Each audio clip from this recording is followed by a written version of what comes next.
Column ও বিমে lapping দৈর্ঘ্য কীভাবে বের করবেন। প্রথমে আমরা কলামের ল্যাপিং কীভাবে বের করতে হবে সেটা দেখি।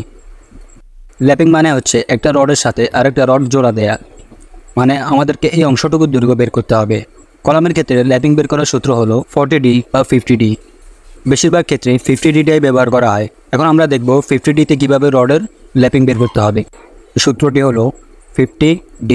ডি হচ্ছে এখানে ডায়ামিটার, সমান 50 গুণ রডের ডায়ামিটার এখানে আমরা 16 মিলিমিটার ধরলাম, তাহলে আমরা পাবো 800 মিলিমিটার। এখন 800 মিলিমিটারকে ইঞ্চিতে নেওয়ার জন্য 25.4 দ্বারা ভাগ দিতে হবে, তাহলে আমরা পাবো 31.5 ইঞ্চি।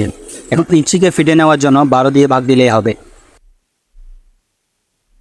একইভাবে আমরা বিমের ল্যাপিং দৈর্ঘ্য বের করতে পারি, শুধুমাত্র আমরা 50D এর জায়গায় 60D ব্যবহার করব, আর বাকি সব কিছু একই থাকবে।